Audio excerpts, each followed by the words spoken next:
गीता किसी विशेष व्यक्ति, किसी जाति, वर्ग, पंथ, देश काल या किसी रूढ़िग्रस्त संप्रदाय का ग्रंथ नहीं है, बल्कि ये सार्वलौकिक तथा सार्वकालिक धर्मशास्त्र है। ये प्रत्येक देश, प्रत्येक जाति, प्रत्येक आयु के, प्रत्येक स्त्री पुरुष के लिए, सबके लिए है। सचमुच गीता संपूर्ण मानव जाति का धर्मशास्त्र है और कितने गौरव की बात है कि गीता आपका धर्मशास्त्र है।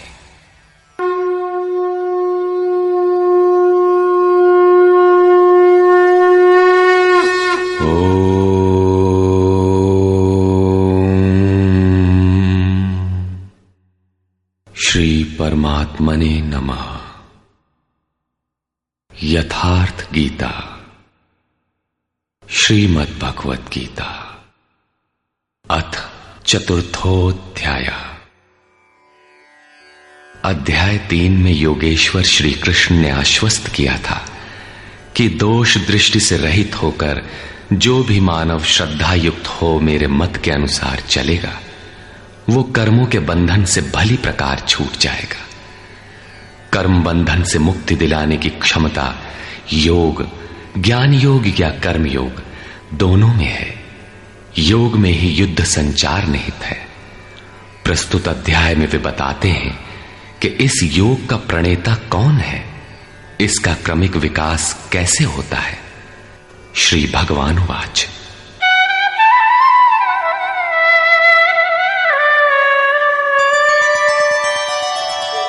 इमं विवस्वते योगं प्रोक्तवान् अहमव्ययम् विवस्वान्मनवे प्राह मनुरिक्ष्वाकवे ब्रवीत्। अर्जुन, मैंने इस अविनाशी योग को कल्प के आदि में विवस्वान अर्थात सूर्य के प्रति कहा।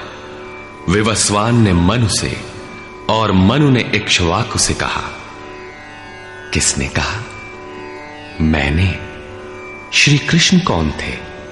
एक योगी, तत्व स्थित महापुरुष ही इस अविनाशी योग को कल्प के आरंभ में अर्थात भजन के आरंभ में विवस्वान अर्थात जो विवश हैं ऐसे प्राणियों से कहता है, सुरा में संचार कर देता है।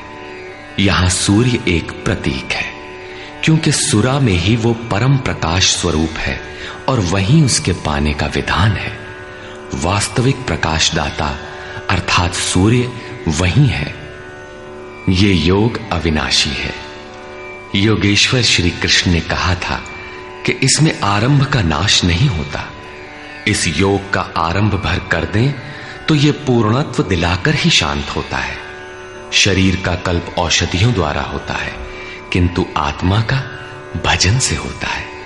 भजन का आरंभ ही आत्मकल्प का आदि है। ये साधन भजन भी किसी महापुरुष की ही देन है।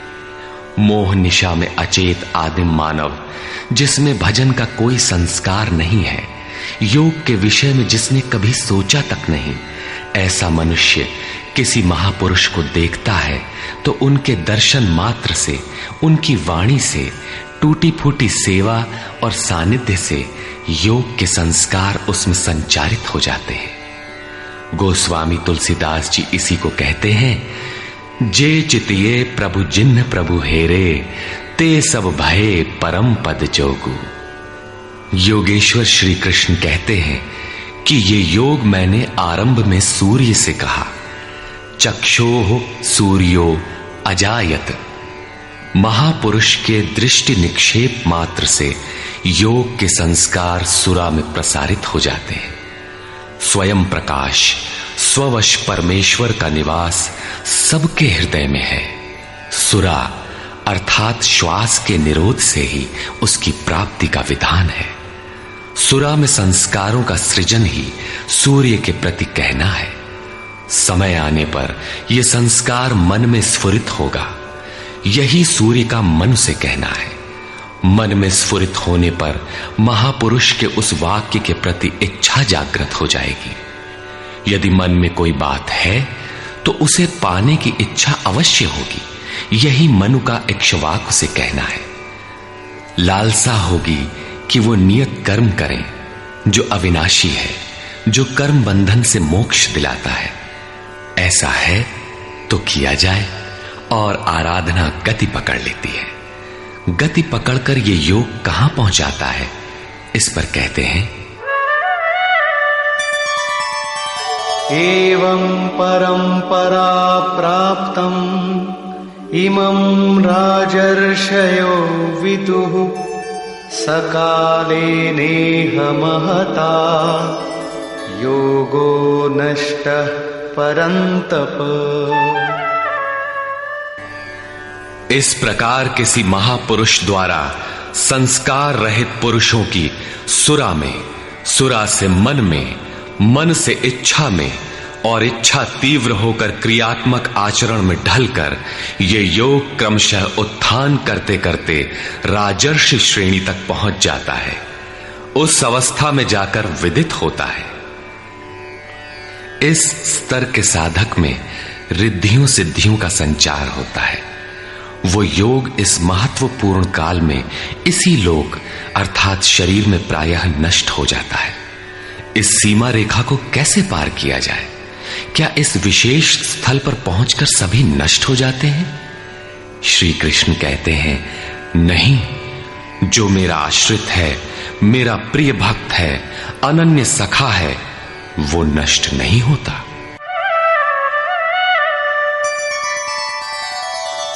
स एवायं मया तेद्य योगः प्रोक्तः पुरातनः भक्तोऽसि मे सखा चेति रहस्यं ह्येतदुत्तमम्। वो ही ये पुरातन योग अब मैंने तेरे लिए वर्णन किया है, क्योंकि तू मेरा भक्त और सखा है और ये योग उत्तम रहस्यपूर्ण है। अर्जुन क्षत्रिय श्रेणी का साधक था, राजर्षि की अवस्था वाला था, जहां रिद्धियों सिद्धियों के थपेड़े में साधक नष्ट हो जाता है। इस काल में भी योग कल्याण की मुद्रा में ही है, किंतु प्रायः साधक यहां पहुंचकर लड़खड़ा जाते हैं। ऐसा अविनाशी किंतु रहस्यमय योग श्री कृष्ण ने अर्जुन से कहा, क्योंकि नष्ट होने की अवस्था में अर्जुन था ही। क्यों कहा? इसलिए कि तू मेरा भक्त है, अनन्य भाव से मेरे आश्रित है, प्रिय है, सखा है। जिस परमात्मा की हमें चाह है, वो सद्गुरु परमात्मा आत्मा से अभिन्न होकर जब निर्देशन देने लगे, तभी वास्तविक भजन आरंभ होता है। यहां प्रेरक की अवस्था में परमात्मा और सद्गुरु एक दूसरे के पर्याय हैं। जिस सतह पर हम खड़े हैं, उसी स्तर पर जब स्वयं प्रभु हृदय में उतर आए, रोकथाम करने लगे, डगमगाने पर संभालें, तभी मन वश में हो पाता है। मन बस होई तबही जब प्रेरक प्रभु बरजे। जब तक इष्ट देव रथी होकर आत्मा से अभिन्न होकर प्रेरक के रूप में खड़े नहीं हो जाते, तब तक सही मात्रा में इस पथ में प्रवेश ही नहीं होता। वो साधक प्रत्याशी अवश्य है, लेकिन भजन उसके पास कहां? पूज्य गुरुदेव भगवान कहा करते थे, हो हम कई बार नष्ट होते होते बच गए, भगवान ने ही बचा लिया। भगवान ने ऐसे समझाया, ये कहा। हमने पूछा, महाराज जी, क्या भगवान भी बोलते हैं, बातचीत करते हैं?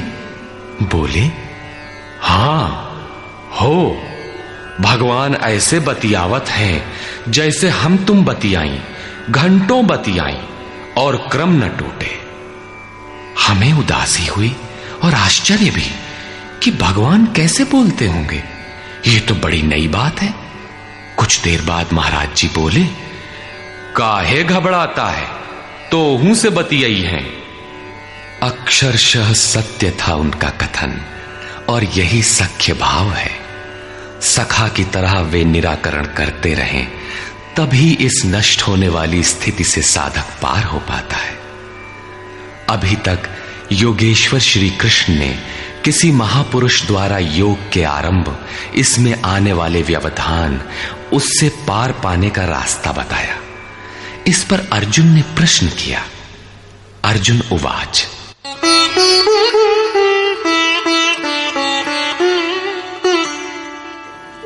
अपरं भवतो जन्म परं जन्म विवस्वतः कथमेतद्विजानीयाम् त्वमादौ प्रोक्तवानिति। भगवान, आपका जन्म तो अपरम अब हुआ है और मेरे अंदर सुरा का संचार बहुत पुराना है, तो मैं कैसे मान लूं कि इस योग को भजन के आदि में आपने ही कहा था। इस पर योगेश्वर श्री कृष्ण महाराज बोले। श्री भगवान वाच,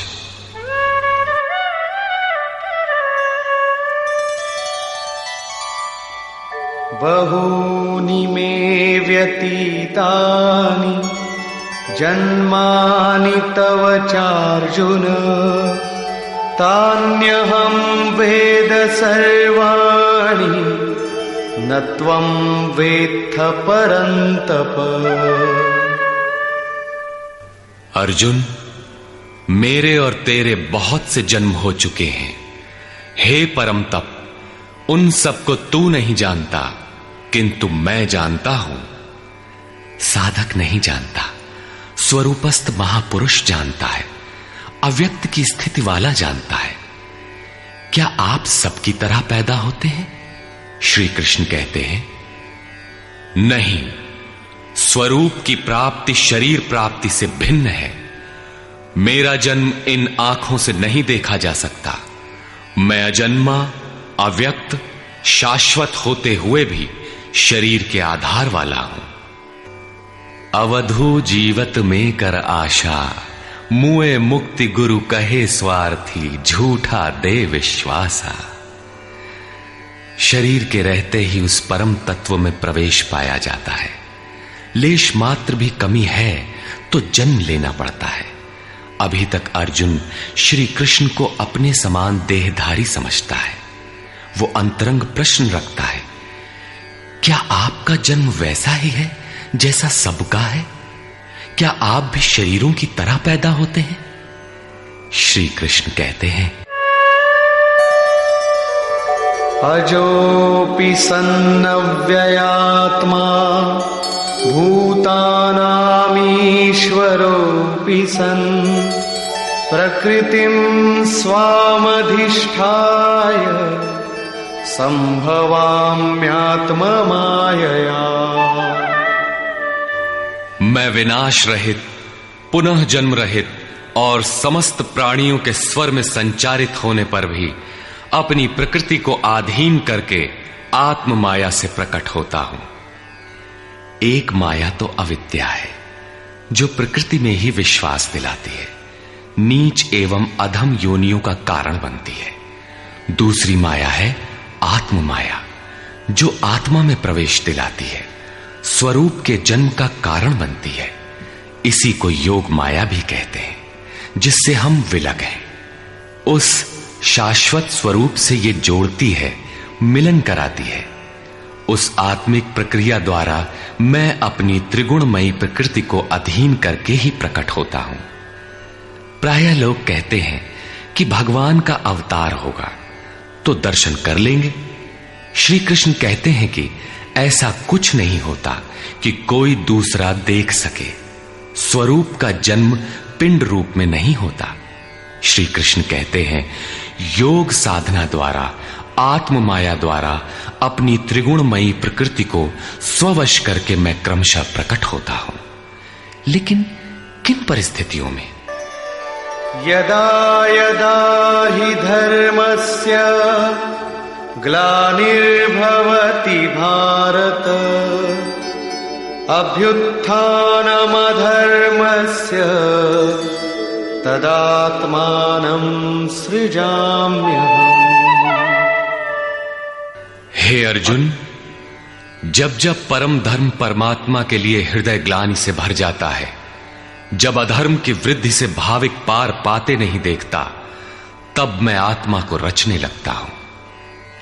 जब आपका हृदय अनुराग से पूरित हो जाए, उस शाश्वत धर्म के लिए गदगद गिरा नयन बह नीरा की स्थिति आ जाए, जब प्रयत्न करके भी अनुरागी अधर्म का पार नहीं पाता, ऐसी परिस्थिति में मैं अपने स्वरूप को रचता हूं।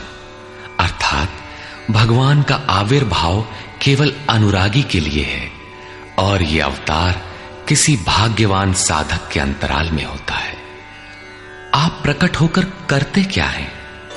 परित्राणाय साधूनां विनाशाय च दुष्कृतां धर्म संस्थापनार्थाय संभवामि युगे युगे। अर्जुन, साधूनां परित्राणाय परम साध्य एकमात्र परमात्मा है, जिसे साध लेने पर कुछ भी साधना शेष नहीं रह जाती। उस साध्य में प्रवेश दिलाने वाले विवेक, वैराग्य, शम दम इत्यादि दैवी संपद को निर्विघ्न प्रवाहित करने के लिए तथा दुष्कृताम, जिससे दूषित कार्य रूप लेते हैं, उन काम क्रोध राग द्वेषादि विजातीय प्रवृत्तियों को समूल नष्ट करने के लिए तथा धर्म को भली प्रकार स्थिर करने के लिए मैं युग युग में प्रकट होता हूं। युग का तात्पर्य सतयुग, त्रेता, द्वापर में नहीं। युग धर्मों का उतार चढ़ाव मनुष्यों के स्वभाव पर है। युग धर्म सदैव रहे हैं। मानस में संकेत है, नित जुग धर्म हो ही सब केरे, हृदय राम माया के प्रेरे। युग धर्म सभी के हृदय में नित्य होते रहते हैं।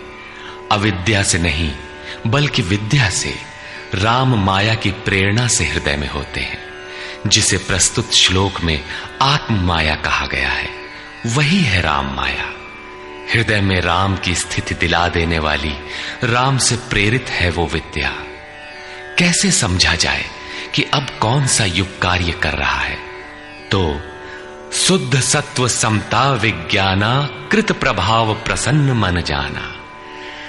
जब हृदय में शुद्ध सत्व गुण ही कार्यरत हो, राजस तथा तामस दोनों गुण शांत हो जाएं, विषमताएं समाप्त हो गई हों, जिसका किसी से द्वेष न हो, विज्ञान हो, अर्थात इष्ट से निर्देशन लेने और उस पर टिकने की क्षमता हो, मन में प्रसन्नता का पूर्ण संचार हो, जब ऐसी योग्यता आ जाए तो सतयुग में प्रवेश मिल गया। इसी प्रकार दो अन्य युगों का वर्णन किया और अंत में तामस बहुत रजो गुण थोरा, कलि प्रभाव विरोध चहुं ओरा।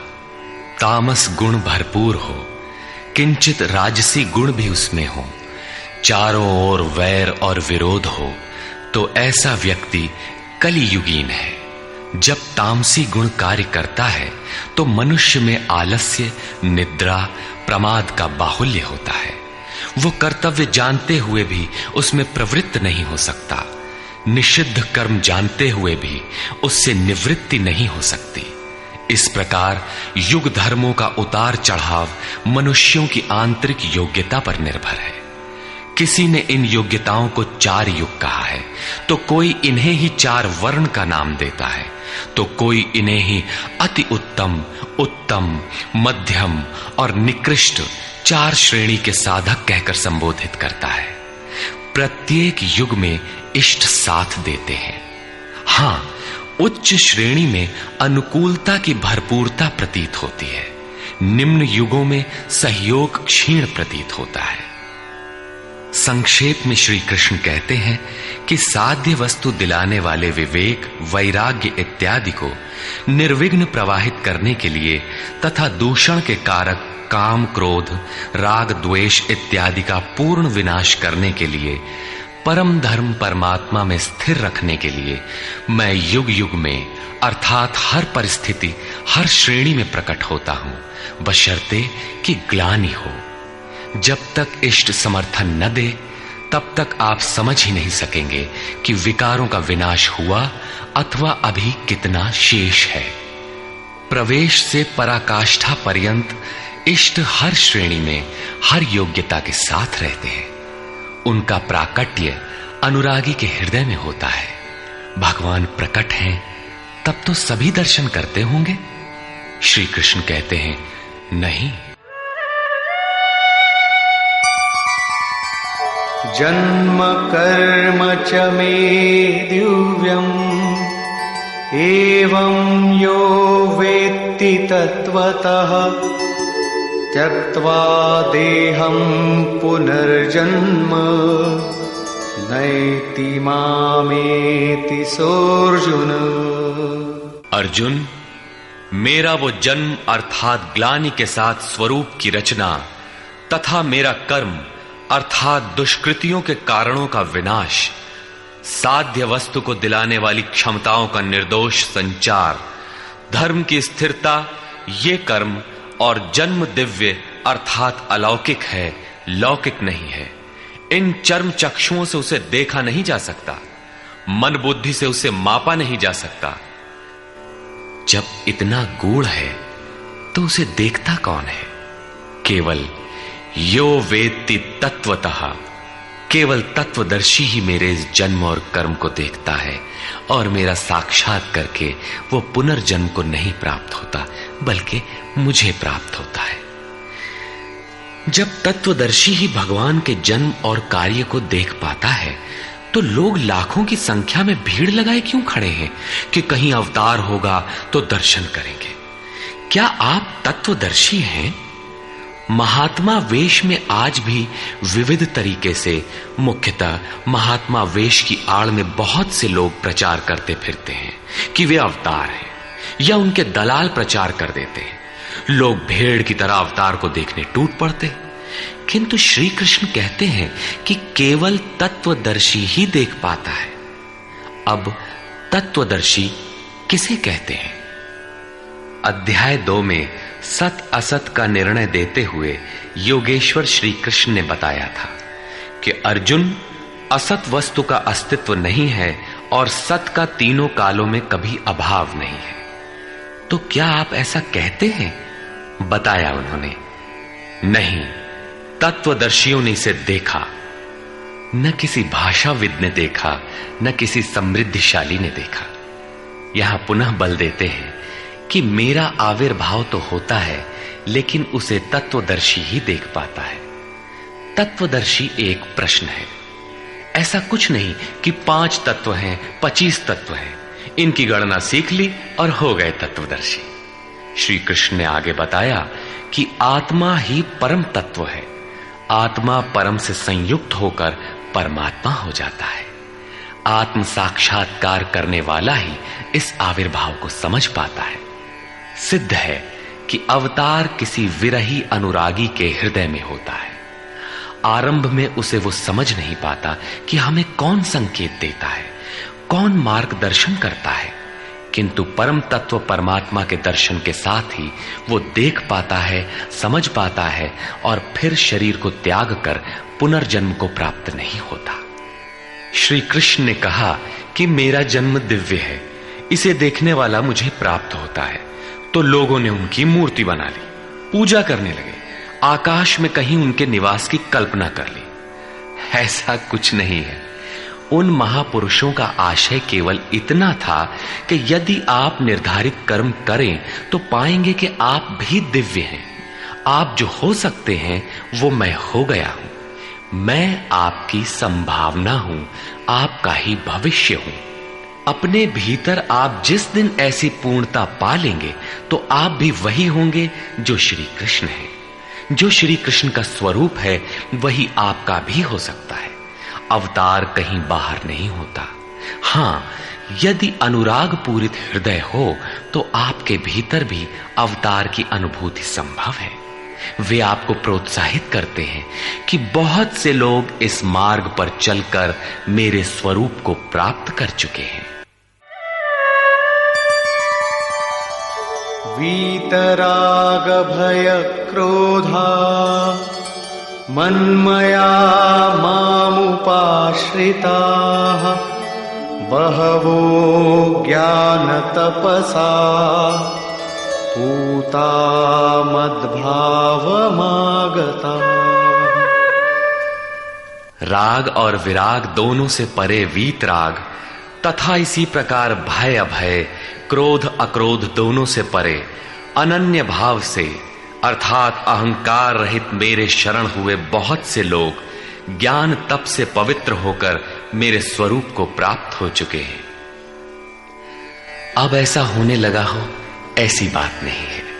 यह विधान सदैव से रहा है। बहुत से पुरुष इसी प्रकार से मेरे स्वरूप को प्राप्त हो चुके हैं। किस प्रकार? जिन जिन का हृदय अधर्म की वृद्धि देखकर परमात्मा के लिए ग्लानि से भर गया, उस स्थिति में मैं अपने स्वरूप को रचता हूं। वे मेरे स्वरूप को प्राप्त होते हैं, जिसे योगेश्वर श्री कृष्ण ने तत्व दर्शन कहा था, उसे ही अब ज्ञान कहते हैं। परम तत्व है परमात्मा, उसे प्रत्यक्ष दर्शन के साथ जानना ज्ञान है। ऐसी जानकारी वाले ज्ञानी मेरे स्वरूप को प्राप्त करते हैं। यहां यह प्रश्न पूरा हो गया।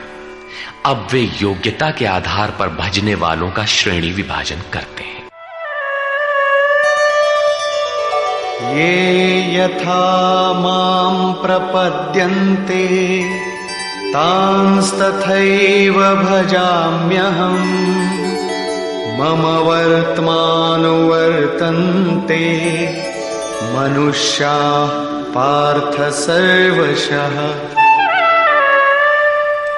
पार्थ, जो मुझे जितनी लगन से जैसा भजते हैं, मैं भी उनको वैसा ही भजता हूं, उतनी ही मात्रा में सहयोग देता हूं। साधक की श्रद्धा ही कृपा बनकर उसे मिलती है। इस रहस्य को जानकर सुधीजन संपूर्ण भाव से मेरे मार्ग के अनुसार ही बरतते हैं। जैसा मैं बरतता हूं, जो मुझे प्रिय है वैसा ही आचरण करते हैं। जो मैं कराना चाहता हूं वही करते हैं। भगवान कैसे भजते हैं? वे रथी बनकर खड़े हो जाते हैं, साथ चलने लगते हैं। यही उनका भजना है।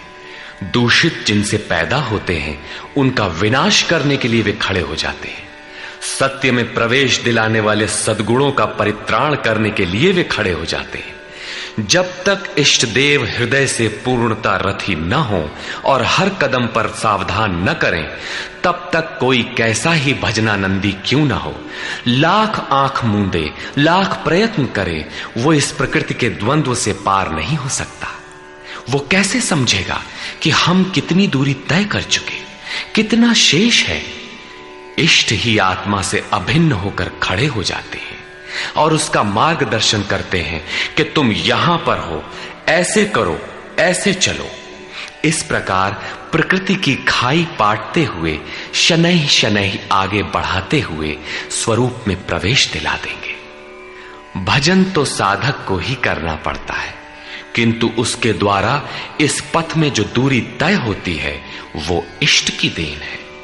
ऐसा जानकर सभी मनुष्य सर्वतोभावेन मेरा अनुसरण करते हैं। किस प्रकार वे बरतते हैं? कांक्षन्तः कर्मणां सिद्धिं यजन्त इह देवताः क्षिप्रं हि मानुषे लोके सिद्धिर्भवति कर्मजा। वे पुरुष इस मनुष्य शरीर में कर्मों की सिद्धि चाहते हुए देवताओं को पूजते हैं। कर्म कौन सा? श्री कृष्ण ने कहा, अर्जुन तू नियत कर्म कर। नियत कर्म क्या है? यज्ञ की प्रक्रिया ही कर्म है। यज्ञ क्या है? साधना की विधि विशेष, जिसमें श्वास प्रश्वास का हवन, इंद्रियों के बहिर्मुखी प्रवाह को संयमाग्नि में हवन किया जाता है, जिसका परिणाम है परमात्मा। कर्म का शुद्ध अर्थ है आराधना, जिसका स्वरूप इसी अध्याय में आगे मिलेगा। इस आराधना का परिणाम क्या है? संसिद्धिम, परम सिद्धि परमात्मा यान्ति ब्रह्म सनातनम, शाश्वत ब्रह्म में प्रवेश, परम नैष्कर्म्य की स्थिति। श्री कृष्ण कहते हैं, मेरे अनुसार बरतने वाले लोग इस मनुष्य लोक में कर्म के परिणाम परम नैष्कर्म्य सिद्धि के लिए देवताओं को पूजते हैं, अर्थात दैवी संपद को बलवती बनाते हैं। तीसरे अध्याय में उन्होंने बताया था कि इस यज्ञ द्वारा तुम देवताओं की वृद्धि करो, दैवी संपद को बलवती बनाओ। ज्यों ज्यों हृदय देश में वो दैवी संपद उन्नत होगी, त्यों ही त्यों तुम्हारी उन्नति होगी। इस प्रकार परस्पर उन्नति करते हुए परम श्रेय को प्राप्त हो जाओ। अंत तक उन्नति करते जाने की ये अंतःक्रिया है। इसी पर बल देते हुए श्री कृष्ण कहते हैं कि मेरे अनुकूल बरतने वाले लोग इस मनुष्य शरीर में कर्मों की सिद्धि चाहते हुए दैवी संपत्ति को बलवती बनाते हैं, जिससे वो नैष्कर्म्य सिद्धि शीघ्र ही होती है। वो असफल नहीं होती, सफल ही होती है। शीघ्र का तात्पर्य, क्या कर्म में प्रवृत्ति होते ही तत्क्षण ये परम सिद्धि मिल जाती है? श्री कृष्ण कहते हैं, नहीं, इस सोपान पर क्रमशः चढ़ने का विधान है। कोई छलांग लगाकर भावातीत ध्यान जैसा चमत्कार नहीं होता। इस पर देखें, चातुर्वर्ण्यं मया सृष्टं गुणकर्म विभागशः तस्य कर्तारमपि मां विद्यकर्तारमव्ययम्। अर्जुन, चातुर्वर्ण्यम मया सृष्टम, 4 वर्णों की रचना मैंने की। तो क्या मनुष्यों को 4 भागों में बांट दिया? श्री कृष्ण कहते हैं, नहीं, गुण कर्म विभागशः, गुणों के माध्यम से कर्म को 4 भागों में बांटा।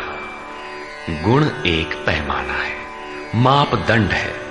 तामसी गुण होगा तो आलस्य, निद्रा, प्रमाद, कर्म में न प्रवृत्त होने का स्वभाव, जानते हुए भी अकर्तव्य से निवृत्ति न हो पाने की विवशता रहेगी। ऐसी अवस्था में साधन आरंभ कैसे करें? 2 घंटे आप आराधना में बैठते हैं, इस कर्म के लिए प्रयत्नशील होना चाहते हैं, किंतु 10 मिनट भी अपने पक्ष में नहीं पाते। शरीर अवश्य बैठा है, लेकिन जिस मन को बैठना चाहिए वो हवा से बातें कर रहा है, कुतर्कों का जाल बुन रहा है, तरंग पर तरंग छाई है। तो आप बैठे क्यों हैं? समय क्यों नष्ट करते हैं? उस समय केवल परिचर्यात्मकम कर्म शूद्रस्यापि स्वभावजम, जो महापुरुष अव्यक्त की स्थिति वाले हैं, अविनाशी तत्व में स्थित हैं, उनकी तथा इस पथ पर अग्रसर अपने से उन्नत लोगों की सेवा में लग जाओ। इससे दूषित संस्कार शमन होते जाएंगे, साधना में प्रवेश दिलाने वाले संस्कार सबल होते जाएंगे। क्रमशः तामसी गुण न्यून होने पर राजसी गुणों की प्रधानता तथा सात्विक गुण के स्वल्प संचार के साथ साधक की क्षमता वैश्य श्रेणी की हो जाती है। उस समय वही साधक इंद्रिय संयम, आत्मिक संपत्ति का संग्रह स्वभावतः करने लगेगा। कर्म करते करते उसी साधक में सात्विक गुणों का बाहुल्य हो जाएगा, राजसी गुण कम रह जाएंगे, तामसी गुण शांत रहेंगे। उस समय वही साधक क्षत्रिय श्रेणी में प्रवेश पालेगा। शौर्य, कर्म में प्रवृत्त रहने की क्षमता, पीछे न हटने का स्वभाव, सब भावों पर स्वामी भाव, प्रकृति के तीनों गुणों को काटने की क्षमता उसके स्वभाव में ढल जाएगी।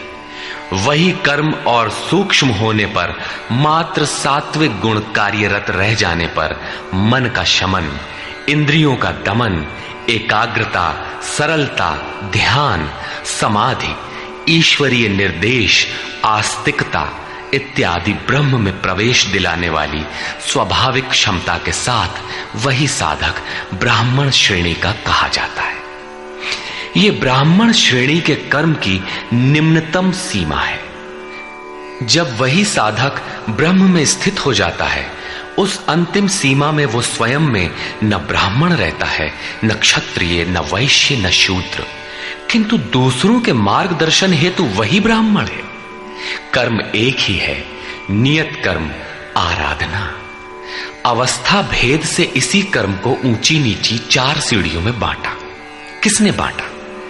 किसी योगेश्वर ने बांटा, अव्यक्त स्थिति वाले महापुरुष ने बांटा। उसके कर्ता मुझ अविनाशी को अकर्ता ही जान। क्यों?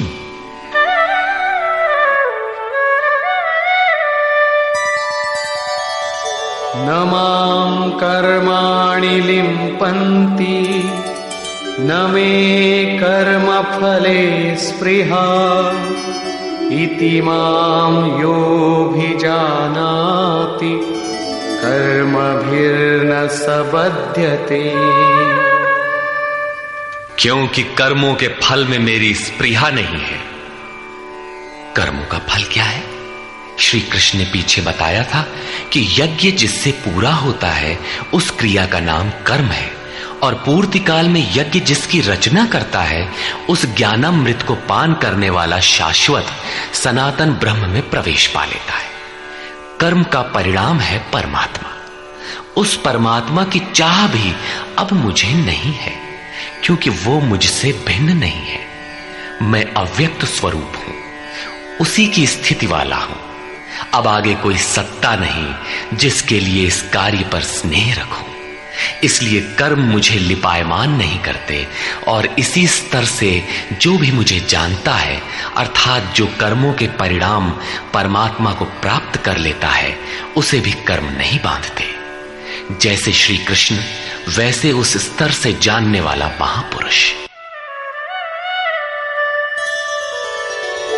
एवं ज्ञात्वा कृतं कर्म पूर्वैरपि मुमुक्षुभिः कुरु कर्मैव तस्मात् त्वं पूर्वैः पूर्वतरं कृतम्।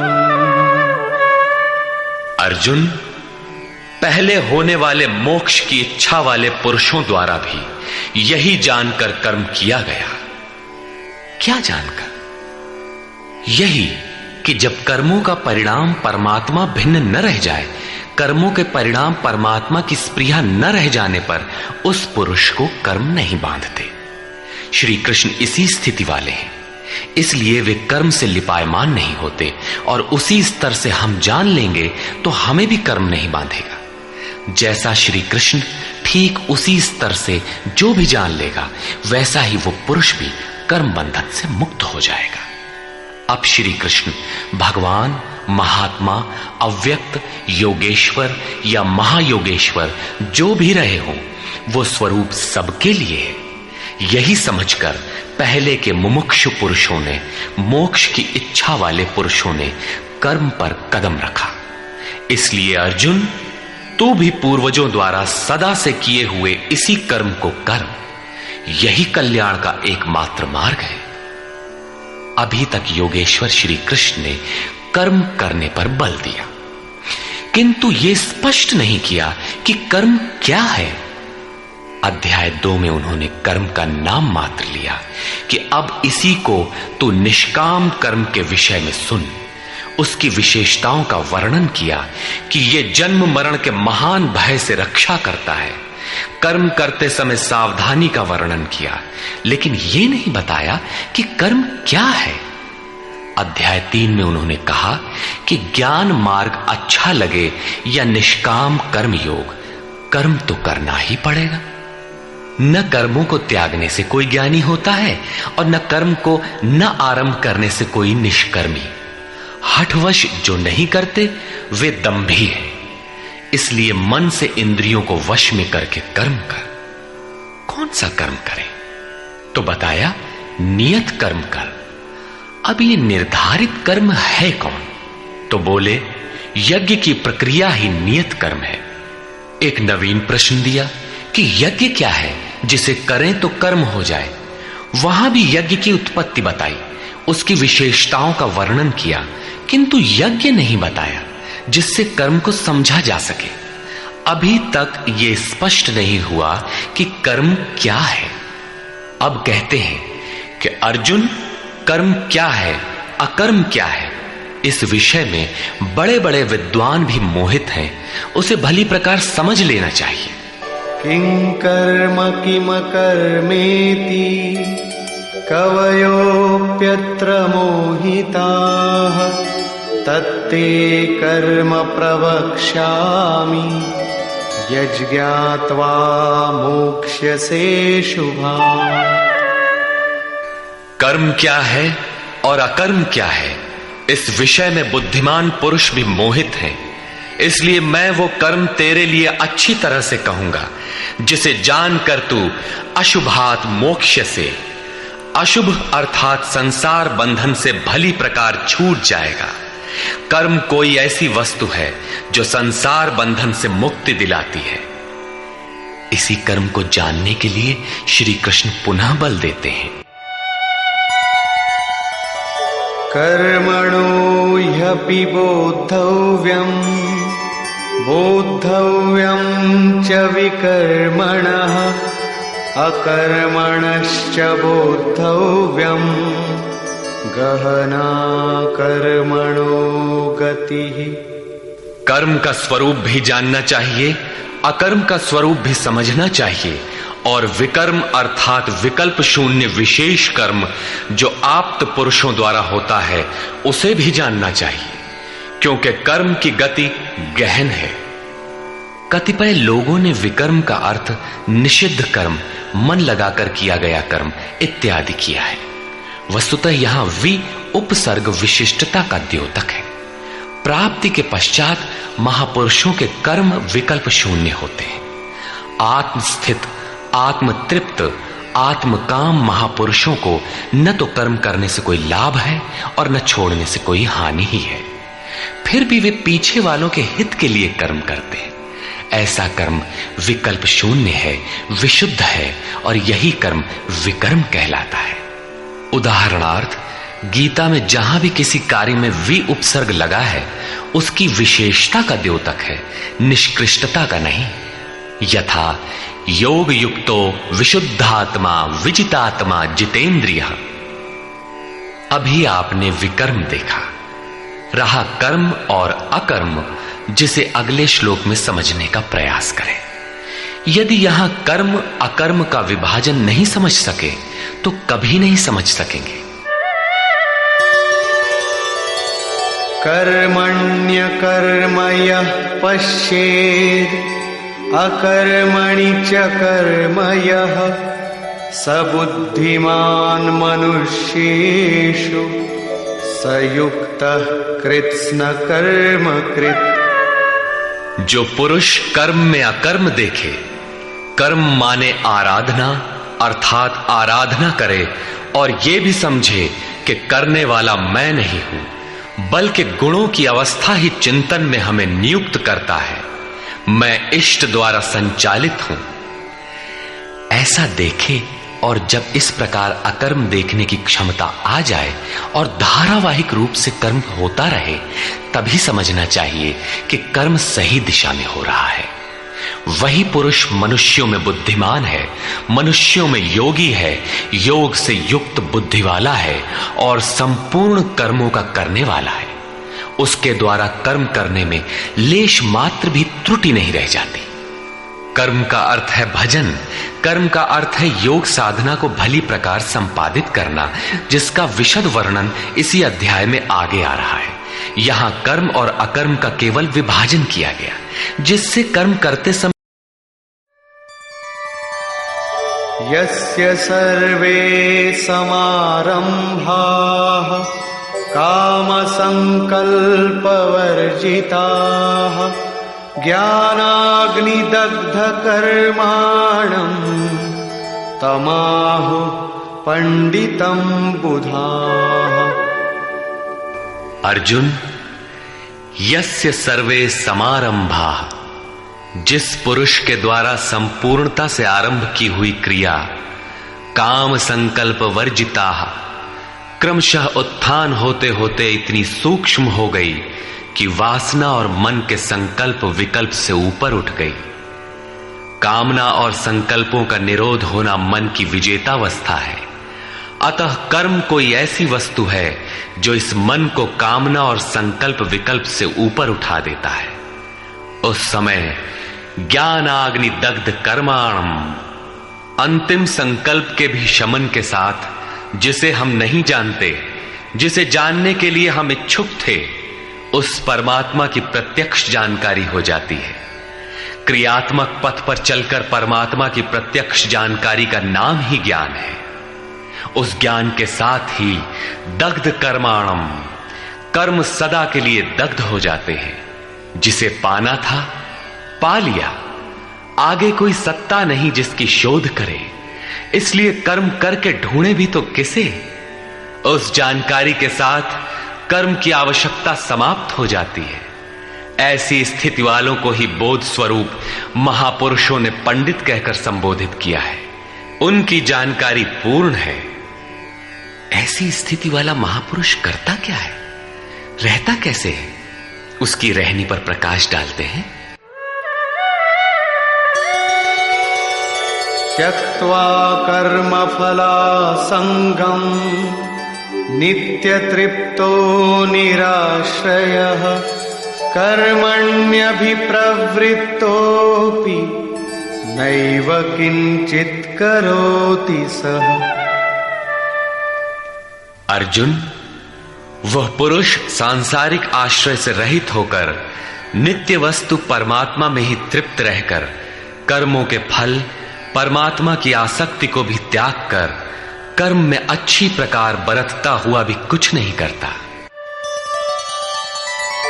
निराशीर्यत चित्तात्मा त्यक्त सर्व परिग्रहः शारीरं केवलं कर्म कुर्वन्नाप्नोति किल्बिषम्।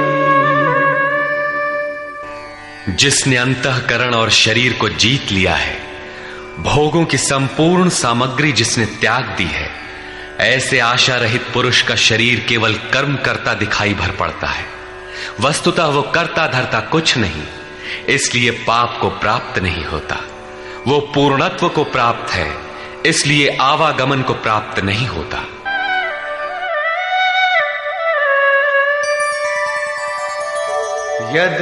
यदृच्छालाभ संतुष्टो द्वन्द्वातीतो विमत्सरः समः सिद्धावसिद्धौ च कृत्वापि न निबध्यते।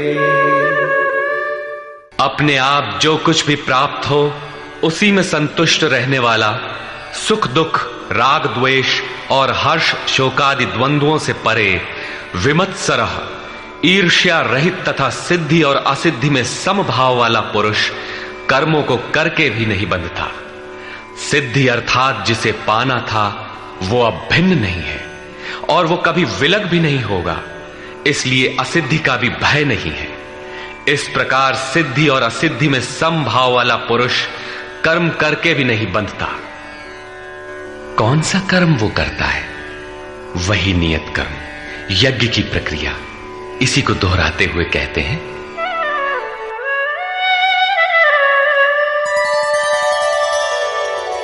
गत संगस्य मुक्तस्य ज्ञानावस्थित चेतसः यज्ञायाचरतः कर्म समग्रं प्रविलीयते।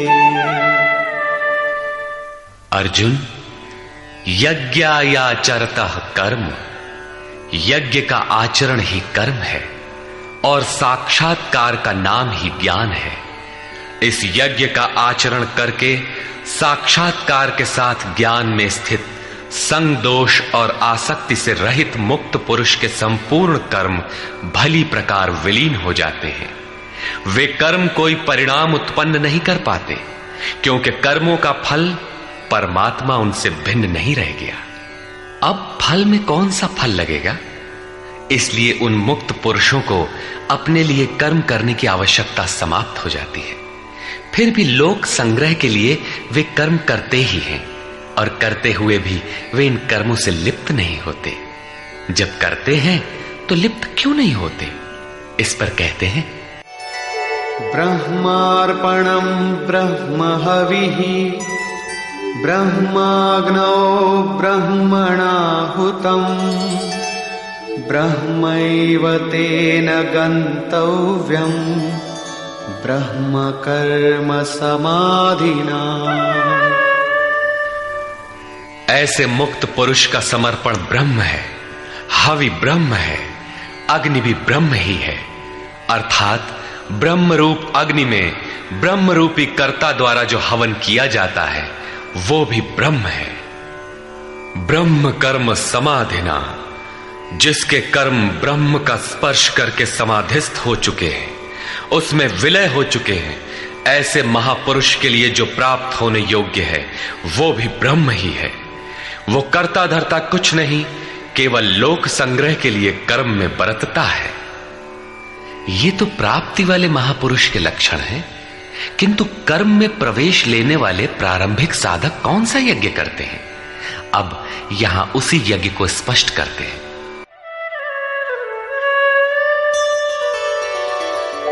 दैवमेवापरे यज्ञं योगिनः पर्युपासते ब्रह्माग्नावपरे यज्ञं यज्ञेनैवोपजुह्वति।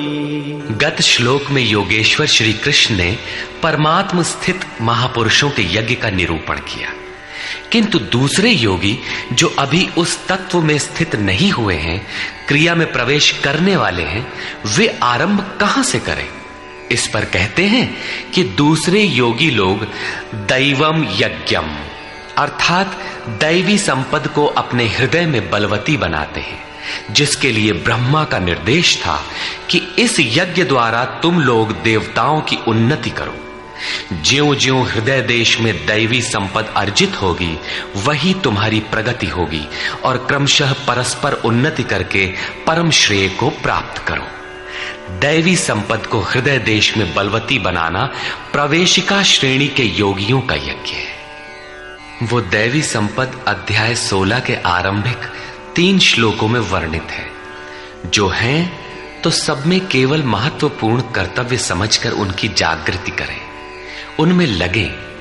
इन्हीं को इंगित करते हुए योगेश्वर ने कहा कि अर्जुन, तू शोक मत कर, क्योंकि तू दैवी संपद को प्राप्त हुआ है। तू मुझ में निवास करेगा, मेरे ही शाश्वत स्वरूप को प्राप्त करेगा, क्योंकि ये दैवी संपद परम कल्याण के लिए ही है। और इसके विपरीत आसुरी संपद नीच और अधम योनियों का कारण है। इसी आसुरी संपद का हवन होने लगता है, इसलिए ये यज्ञ है और यहीं से यज्ञ का आरंभ है। दूसरे योगी ब्रह्माग्नौ पर ब्रह्म परमात्म रूप अग्नि में यज्ञ के द्वारा ही यज्ञ का अनुष्ठान करते हैं। श्री कृष्ण ने आगे बताया कि इस शरीर में अधियज्ञ मैं हूं। यज्ञों का अधिष्ठाता अर्थात यज्ञ जिसमें विलय होते हैं वो पुरुष मैं हूं। श्री कृष्ण एक योगी थे, सद्गुरु थे। इस प्रकार दूसरे योगी जन ब्रह्म रूपी अग्नि में यज्ञ अर्थात यज्ञ स्वरूप सद्गुरु को उद्देश्य बनाकर यज्ञ का अनुष्ठान करते हैं। सारांशतः सद्गुरु के स्वरूप का ध्यान करते हैं। श्रोत्रादीनीन्द्रियाण्यन्ये संयमाग्निषु जुह्वति शब्दादीन् विषयानन्य इंद्रियाग्निषु जुह्वति। अन्य योगी जन श्रोत्रादिक अर्थात श्रोत्र, नेत्र, त्वचा, जिह्वा, नासिका सब इंद्रियों को संयम रूपी अग्नि में हवन करते हैं, अर्थात इंद्रियों को विषयों से समेट कर संयत कर लेते हैं। यहां आग नहीं जलती। जैसे अग्नि में डालने से हर वस्तु भस्मसात हो जाती है, ठीक इसी प्रकार संयम ही एक अग्नि है जो इंद्रियों के संपूर्ण बहिर्मुखी प्रवाह को दग्ध कर देता है। दूसरे योगी लोग शब्दादिक अर्थात शब्द, स्पर्श, रूप, रस और गंध विषयों को इंद्रिय रूपी अग्नि में हवन कर देते हैं, अर्थात उनका आशय बदलकर साधना परक बना लेते हैं। साधक को संसार में रहकर ही तो भजन करना है। सांसारिक लोगों के भले बुरे शब्द उससे टकराते ही रहते हैं। विषयोत्तेजक ऐसे शब्दों को सुनते ही साधक उनके आशय को योग, वैराग्य सहायक, वैराग्योत्तेजक भावों में बदलकर इंद्रिय रूपी अग्नि में हवन कर देते हैं। जैसे कि एक बार अर्जुन अपने चिंतन में रत था, अकस्मात उसके कर्ण कुहरों में संगीत लहरी झंझना उठी। उसने सिर उठाकर देखा तो उर्वशी खड़ी थी, जो एक वेश्या थी। सभी उसके रूप पर मुग्ध हो झूम रहे थे, किंतु अर्जुन ने उसे स्नेहिल दृष्टि से मातृवत देखा। उस शब्द रूप से मिलने वाले विकार विलीन हो गए, इंद्रियों के अंतराल में ही समाहित हो गए। यहां इंद्रिय ही अग्नि है। अग्नि में डाली हुई वस्तु जैसे भस्मसात हो जाती है, उसी प्रकार आशय बदलकर इष्ट के अनुकूल ढाल लेने पर विषयोत्तेजक रूप, रस, गंध, स्पर्श और शब्द भी भस्म हो जाते हैं। साधक पर कुप्रभाव नहीं डाल पाते। साधक इन शब्दादिकों में रुचि नहीं लेता, इन्हें ग्रहण नहीं करता। इन श्लोकों में अपरे, अन्य शब्द एक ही साधक की ऊंची नीची अवस्थाएं हैं। एक ही यज्ञकर्ता का ऊंचा नीचा स्तर है, न कि अपरे अपरे कहने से कोई अलग अलग यज्ञ। सर्वाणि इंद्रिय कर्माणि प्राणकर्माणि चापरे आत्मसंयम योगाग्नौ जुह्वति ज्ञान दीपिते। अभी तक योगेश्वर ने जिस यज्ञ की चर्चा की, उसमें क्रमशः दैवी संपत्ति को अर्जित किया जाता है। इंद्रियों की संपूर्ण चेष्टाओं का संयम किया जाता है। बलात् विषयोत्तेजक शब्दादिकों के टकराने पर भी उनका आशय बदलकर उनसे बचा जाता है। इससे उन्नत अवस्था होने पर दूसरे योगी जन संपूर्ण इंद्रियों की चेष्टाओं तथा प्राण के व्यापार को साक्षात्कार सहित ज्ञान से प्रकाशित परमात्म स्थिति रूपी योगाग्नि में हवन करते हैं। जब संयम की पकड़ आत्मा के साथ तद्रूप हो जाती है, प्राण और इंद्रियों का व्यापार भी शांत हो जाता है, उस समय विषयों को उद्दीप्त करने वाली और इष्ट में प्रवृत्ति दिलाने वाली दोनों धाराएं आत्मसात हो जाती हैं। परमात्मा में स्थिति मिल जाती है, यज्ञ का परिणाम निकल आता है। ये है यज्ञ की पराकाष्ठा। जिस परमात्मा को पाना था उसी में स्थिति आ गई तो शेष क्या रहा। पुनः योगेश्वर श्री कृष्ण यज्ञ को भली प्रकार समझाते हैं। द्रव्य यज्ञास्तपो यज्ञा योग यज्ञास्तथा परे स्वाध्याय ज्ञान यज्ञाश्च यतयः संशितव्रता। अनेक लोग द्रव्य यज्ञ करते हैं, अर्थात आत्मपथ में महापुरुषों की सेवा में पत्र पुष्प अर्पण करते हैं। वे समर्पण के साथ महापुरुषों की सेवा में द्रव्य लगाते हैं। श्री कृष्ण आगे कहते हैं कि भक्ति भाव से पत्र पुष्प फल जल जो कुछ भी मुझे देता है उसे मैं खाता हूं और उसका परम कल्याण सृजन करने वाला होता हूं। यह भी यज्ञ ही है। हर आत्मा की सेवा करना, भूले हुए को आत्म पथ पर लाना द्रव्य यज्ञ है, क्योंकि प्राकृतिक संस्कारों को जलाने में समर्थ हैं। इसी प्रकार कई पुरुष तपोयज्ञ, स्वधर्म पालन में इंद्रियों को तपाते हैं, अर्थात स्वभाव से उत्पन्न क्षमता के अनुसार यज्ञ की निम्न और उन्नत अवस्थाओं के बीच तपते हैं। इसी पथ की अल्पज्ञता में पहली श्रेणी का साधक शूद्र परिचर्या द्वारा, वैश्य दैवी संपद के संग्रह द्वारा, क्षत्रिय काम क्रोधादि के उन्मूलन द्वारा और ब्राह्मण ब्रह्म में प्रवेश की योग्यता के स्तर से इंद्रियों को तपाता है। सबको एक जैसा परिश्रम करना पड़ता है। वास्तव में यज्ञ एक ही है, अवस्था के अनुसार ऊंची नीची श्रेणियां गुजरती जाती है। पूज्य महाराज जी कहते थे, मन सहित इंद्रियों और शरीर को लक्ष्य के अनुरूप तपाना ही तप कहलाता है। ये लक्ष्य से दूर भागेंगे, इन्हें समेट कर उधर ही लगाओ। अनेक पुरुष योग यज्ञ का आचरण करते हैं।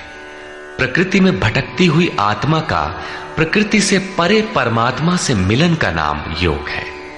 योग की परिभाषा अध्याय 6/23 में दृष्टव्य है। सामान्यतः दो वस्तुओं का मिलन योग कहलाता है। कागज से कलम मिल गया, थाली और मेज मिल गए तो क्या योग हो गया? नहीं, ये तो पंचभूतों से निर्मित पदार्थ हैं, एक ही हैं, दो कहां? दो प्रकृति और पुरुष हैं। प्रकृति में स्थित आत्मा अपने ही शाश्वत रूप परमात्मा में प्रवेश पा जाता है तो प्रकृति पुरुष में विलीन हो जाती है। यही योग है। अतः अनेक पुरुष इस मिलन में सहायक शम, दम इत्यादि नियमों का भली प्रकार आचरण करते हैं। योग यज्ञ करने वाले तथा अहिंसादि तीक्ष्ण व्रतों से युक्त यत्नशील पुरुष स्वाध्याय ज्ञान यज्ञाश्च, स्वयं का अध्ययन, स्वरूप का अध्ययन करने वाले ज्ञान यज्ञ के करता है। यहां योग के अंगों अर्थात यम, नियम, आसन, प्राणायाम, प्रत्याहार, धारणा, ध्यान और समाधि, इनको अहिंसादि तीक्ष्ण व्रतों से निर्दिष्ट किया गया है। अनेक लोग स्वाध्याय करते हैं। पुस्तक पढ़ना तो स्वाध्याय का आरंभिक स्तर मात्र है। विशुद्ध स्वाध्याय है स्वयं का अध्ययन, जिससे स्वस्वरूप की उपलब्धि होती है, जिसका परिणाम है ज्ञान अर्थात साक्षात्कार। यज्ञ का अगला चरण बताते हैं। अपाने जुह्वति प्राणं, प्राणे पानं तथा परे, प्राणापान गतिरुद्ध्वा प्राणायाम परायणा। बहुत से योगी अपान वायु में प्राण वायु का हवन करते हैं और उसी प्रकार प्राण वायु में अपान वायु का हवन करते हैं। इससे सूक्ष्म अवस्था हो जाने पर अन्य योगी जन प्राण और अपान दोनों की गति रोककर प्राणायाम के परायण हो जाते हैं। जिसे श्री कृष्ण प्राण अपान कहते हैं, उसी को महात्मा बुद्ध अनापान कहते हैं। इसी को उन्होंने श्वास प्रश्वास भी कहा है। प्राण वो श्वास है जिसे आप भीतर खींचते हैं और अपान वो श्वास है जिसे आप बाहर छोड़ते हैं। योगियों की अनुभूति है कि आप श्वास के साथ बाह्य वायुमंडल के संकल्प भी ग्रहण करते हैं और प्रश्वास में इसी प्रकार आंतरिक भले बुरे चिंतन की लहर फेंकते रहते हैं। बाह्य किसी संकल्प का ग्रहण न करना प्राण का हवन है तथा भीतर संकल्पों को न उठने देना अपान का हवन है। न भीतर से किसी संकल्प का स्फुरण हो और न ही बाह्य दुनिया में चलने वाले चिंतन अंदर क्षोभ उत्पन्न कर पाए। इस प्रकार प्राण और अपान दोनों की गति सम हो जाने पर प्राणों का याम अर्थात निरोध हो जाता है। यही प्राणायाम है। ये मन की विजितावस्था है। प्राणों का रुकना और मन का रुकना एक ही बात है। प्रत्येक महापुरुष ने इस प्रकरण को लिया है। वेदों में इसका उल्लेख है, चत्वारि वाक पारमिता पदानि। इसी को पूज्य महाराज जी कहा करते थे। हो, एक ही नाम को 4 श्रेणियों से जपा जाता है, बैखरी, मध्यमा, पश्यंती और परा। बैखरी उसे कहते हैं जो व्यक्त हो जाए, नाम का इस प्रकार उच्चारण हो कि आप सुने और बाहर कोई बैठा हो तो उसे भी सुनाई पड़े। मध्यमा अर्थात मध्यम स्वर में जप, जिसे केवल आप ही सुने, बगल में बैठा हुआ व्यक्ति भी उस उच्चारण को सुन न सके। ये उच्चारण कंठ से होता है। धीरे धीरे नाम की धुन बन जाती है, डोर लग जाती है। साधना और सूक्ष्म हो जाने पर पश्यंती अर्थात नाम देखने की अवस्था आ जाती है। फिर नाम को जपा नहीं जाता, यही नाम श्वास में ढल जाता है। मन को दृष्टा बनाकर खड़ा कर दें, देखते बर रहे कि सांस कहती क्या है, सांस आती है कब, बाहर निकलती है कब, कहती है क्या। महापुरुषों का कहना है कि ये सांस नाम के सिवाय और कुछ कहती ही नहीं। साधक नाम का जप नहीं करता, केवल उससे उठने वाली धुन को सुनता है, सांस को देखता भर है, इसलिए इसे पश्यंती कहते हैं। पश्यंती में मन को दृष्टा के रूप में खड़ा करना पड़ता है, किंतु साधन और उन्नत हो जाने पर सुनना भी नहीं पड़ता। एक बार सुरत लगा भर दे, स्वतः सुनाई देगा। जपय न जपावे अपने से आवे, न स्वयं जपो न मन को सुनने के लिए बाध्य करो, और जप चलता रहे। इसी का नाम है अजपा। ऐसा नहीं कि जप प्रारंभ ही न करे और आ गई अजपा। यदि किसी ने जप नहीं प्रारंभ किया तो अजपा नाम की कोई वस्तु भी उसके पास नहीं होगी। अजपा का अर्थ है हम न जपें किंतु जाप हमारा साथ न छोड़े। एक बार सूरत का कांटा लगा भर दें तो जप प्रवाहित हो जाए और अनवरत चलता रहे। इस स्वाभाविक जप का नाम है अजपा, और यही है परावाणी का जप। यह प्रकृति से परे तत्व परमात्मा में प्रवेश दिलाती है। इसके आगे वाणी में कोई परिवर्तन नहीं है। परम का दिग्दर्शन करा के उसी में विलीन हो जाती है, इसलिए इसे परा कहते हैं। मन श्वास के साथ जुड़ा है। जब श्वास पर दृष्टि है, श्वास में नाम ढल चुका है, भीतर से न तो किसी संकल्प का उत्थान है और न बाह्य वायुमंडल के संकल्प भीतर प्रवेश कर पाते हैं। यही मन पर विजय की अवस्था है। इसी के साथ यज्ञ का परिणाम निकल आता है। अपरे नियताहाराः प्राणान् प्राणेषु जुह्वति, सर्वेप्येते यज्ञविदो यज्ञक्षपितकल्मषाः। दूसरे नियमित आहार करने वाले प्राण को प्राणों में ही हवन करते हैं। पूज्य महाराज जी कहा करते थे कि योगी का आहार दृढ़, आसन दृढ़ और निद्रा दृढ़ होनी चाहिए। आहार विहार पर नियंत्रण बहुत आवश्यक है।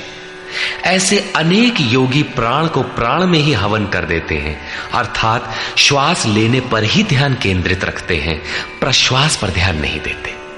सांस आई तो सुना ओम, पुनः सांस आई तो ओम सुनते रहें। इस प्रकार यज्ञों द्वारा नष्ट पाप वाले ये सभी पुरुष यज्ञ के जानकार हैं। इन निर्दिष्ट विधियों में से यदि कहीं से भी करते हैं तो वे सभी यज्ञ के ज्ञाता हैं। अब यज्ञ का परिणाम बताते हैं।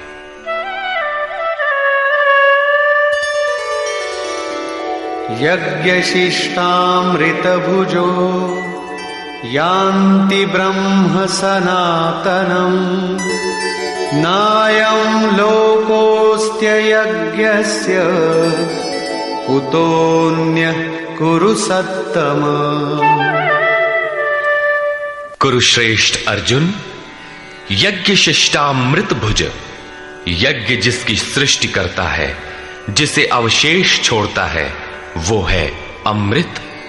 उसकी प्रत्यक्ष जानकारी ज्ञान है।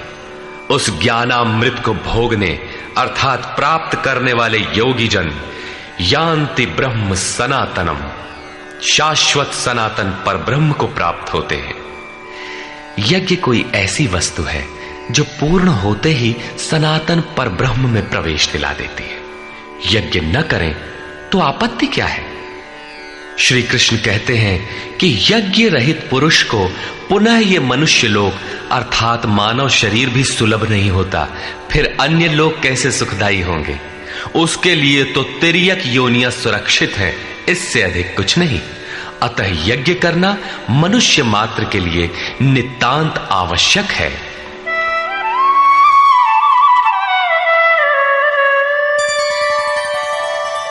एवं बहुविधा यज्ञा वितता ब्रह्मणो मुखे कर्मजान् विद्धितान् सर्वान् एवं ज्ञात्वा विमोक्ष्यसे। इस प्रकार उपर्युक्त बहुत प्रकार के यज्ञ वेद की वाणी में कहे गए हैं, ब्रह्म के मुख से विस्तारित है। प्राप्ति के पश्चात महापुरुषों के शरीर को परब्रह्म धारण कर लेता है। ब्रह्म से अभिन्न अवस्था वाले उन महात्माओं की बुद्धि मात्र यंत्र होती है, उनके द्वारा वो ब्रह्म ही बोलता है। उसकी वाणी में इन यज्ञों का विस्तार किया गया है।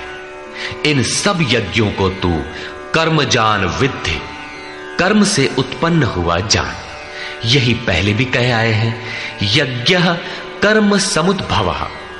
उन्हें इस प्रकार क्रियात्मक चलकर जान लेने पर, जैसा अभी बताया था, यज्ञ करके जिनका पाप नष्ट हो चुका हो वही यज्ञ के यथार्थ ज्ञाता है। अतः अर्जुन, तू विमोक्ष्य से संसार बंधन से पूर्णतः छूट जाएगा। यहां योगेश्वर ने कर्म को स्पष्ट कर दिया। वो हरकत कर्म है जिससे उपर्युक्त यज्ञ पूर्ण होते हैं। अब यदि दैवी संपत्ति का अर्जन, सद्गुरु का ध्यान, इंद्रियों का संयम, श्वास का प्रश्वास में हवन, प्रश्वास का श्वास में हवन, प्राण अपान की गति का निरोध खेती करने से होता हो, व्यापार, नौकरी या राजनीति करने से होता हो, तो आप करिए। यज्ञ तो ऐसी क्रिया है जो पूर्ण होते ही तत्क्षण परब्रह्म में प्रवेश दिला देती है। बाह्य किसी भी कार्य से आप तत्क्षण ब्रह्म में प्रवेश पा जाते हो तो कीजिए। वस्तुतः ये सब के सब यज्ञ चिंतन की अंतः क्रियाएं हैं, आराधना का चित्रण है जिससे आराध्य देव विदित होता है। यज्ञ उस आराध्य तक की दूरी तय करने की निर्धारित प्रक्रिया विशेष है। ये यज्ञ श्वास प्रश्वास, प्राणायाम इत्यादि जिस क्रिया से संपन्न होते हैं उस कार्य प्रणाली का नाम कर्म है। कर्म का शुद्ध अर्थ है आराधना, चिंतन। प्रायः लोग कहते हैं कि संसार में कुछ भी किया जाए हो गया कर्म, कामना से रहित होकर कुछ भी करते जाओ हो गया निष्काम कर्मयोग। कोई कहता है कि अधिक लाभ के लिए विदेशी वस्त्र बेचते हैं तो आप सकामी हैं, देश सेवा के लिए स्वदेशी बेचें तो हो गया निष्काम कर्मयोग। निष्ठापूर्वक नौकरी करें, हानि लाभ की चिंता से मुक्त होकर व्यापार करें, हो गया निष्काम कर्मयोग। जय पराजय की भावना से मुक्त होकर युद्ध करें, चुनाव लड़ें, हो गए निष्कर्मी। मरोगे तो मुक्ति हो जाएगी। वस्तुतः ऐसा कुछ भी नहीं है। योगेश्वर श्री कृष्ण ने स्पष्ट शब्दों में बताया कि इस निष्काम कर्म में निर्धारित क्रिया एक ही है, व्यवसायात्मिका बुद्धि रेकेह कुरु नंदन। अर्जुन, तू निर्धारित कर्म को कर। यज्ञ की प्रक्रिया ही कर्म है। यज्ञ क्या है? श्वास प्रश्वास का हवन, इंद्रियों का संयम, यज्ञ स्वरूप महापुरुष का ध्यान, प्राणायाम, प्राणों का निरोध। ये यज्ञ जिससे होने लगे उस क्रिया का नाम कर्म है। संपूर्ण गीता में एक भी श्लोक ऐसा नहीं है जो सांसारिक कार्य व्यापारों का समर्थन करता हो। प्रायः यज्ञ का नाम आने पर लोग बाहर एक यज्ञ वेदी बनाकर तिल जौ लेकर स्वाहा बोलते हुए हवन प्रारंभ कर देते हैं। ये एक धोखा है। द्रव्य यज्ञ दूसरा है जिसे श्री कृष्ण ने कई बार कहा, किंतु पशु बलि, वस्तुदाह इत्यादि से इसका कोई संबंध नहीं है। श्रेयान् द्रव्यमयाद् यज्ञात् ज्ञानयज्ञः परन्तप सर्वं कर्माखिलं पार्थ ज्ञाने परिसमाप्यते। अर्जुन, सांसारिक द्रव्यों से सिद्ध होने वाले यज्ञ की अपेक्षा ज्ञान यज्ञ, जिसका परिणाम ज्ञान अर्थात साक्षात्कार है, यज्ञ जिसकी सृष्टि करता है, उस अमृत तत्व की जानकारी का नाम ज्ञान है। ऐसा यज्ञ श्रेयस्कर है, परम कल्याणकारी है। हे पार्थ, संपूर्ण कर्म ज्ञान में शेष हो जाते हैं। परिसमाप्यते, भली प्रकार समाहित हो जाते हैं। ज्ञान यज्ञ की पराकाष्ठा है। उसके पश्चात कर्म किए जाने से न कोई लाभ है और न छोड़ देने से उस महापुरुष की कोई क्षति ही होती है। इस प्रकार भौतिक द्रव्यों से होने वाले यज्ञ भी यज्ञ है, किंतु उस यज्ञ की तुलना में जिसका परिणाम साक्षात्कार है, उस ज्ञान यज्ञ की अपेक्षा अत्यंत अल्प है। आप करोड़ का हवन करें, सैकड़ों यज्ञ वेदी बना लें, सतपथ पर द्रव्य लगावें, साधु संत महापुरुषों की सेवा में द्रव्य लगावें, किंतु इस ज्ञान यज्ञ की अपेक्षा अल्प है। वस्तुतः यज्ञ श्वास प्रश्वास का है, इंद्रियों के संयम का है, मन के निरोध का है, जैसा श्री कृष्ण अभी बता आए। इस यज्ञ को प्राप्त कहां किया जाए, उसकी विधि कहां से सीखें? यथा तद्विद्धि प्रणिपातेन परिप्रश्नेन सेवया उपदेक्षन्ति ते ज्ञानम् ज्ञानिनस्तत्त्वदर्शिनः।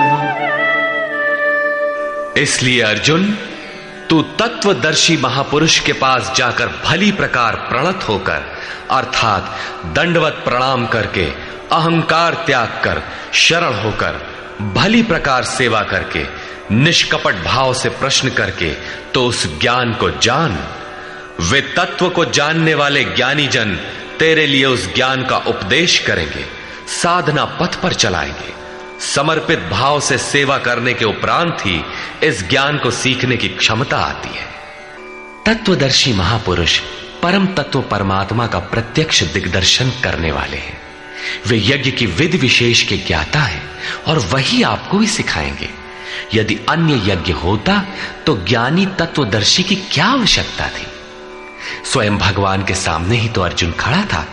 भगवान उसे तत्वदर्शी के पास क्यों भेजते हैं? वस्तुतः श्री कृष्ण एक योगी थे। उनका आशय है कि आज तो अनुरागी अर्जुन मेरे समक्ष उपस्थित है, भविष्य में अनुरागियों को कहीं भ्रम न हो जाए कि श्री कृष्ण तो चले गए, अब किसकी शरण जाए। इसलिए उन्होंने स्पष्ट किया कि तत्वदर्शी के पास जाओ, वे ज्ञानी जन तुझे उपदेश देंगे और यज्ञात्वा न पुनर्मोहम् एवं यास्यसि पांडव येन भूतान्यशेषेण द्रक्ष्यस्यात्मन्यथो मयि। उस ज्ञान को उनके द्वारा समझकर तू इस प्रकार फिर कभी मोह को प्राप्त नहीं होगा। उनसे दी गई जानकारी के द्वारा उस पर चलते हुए तू अपनी आत्मा के अंतर्गत संपूर्ण भूतों को देखेगा, अर्थात सभी प्राणियों में इसी आत्मा का प्रसार देखेगा। जब सर्वत्र एक ही आत्मा के प्रसार को देखने की क्षमता आ जाएगी, उसके पश्चात तू मुझ में प्रवेश करेगा। अतः उस परमात्मा को पाने का साधन तत्व स्थित महापुरुष के द्वारा है। ज्ञान के संबंध में, धर्म और शाश्वत सत्य के संबंध में श्री कृष्ण के अनुसार किसी तत्वदर्शी से ही पूछने का विधान है।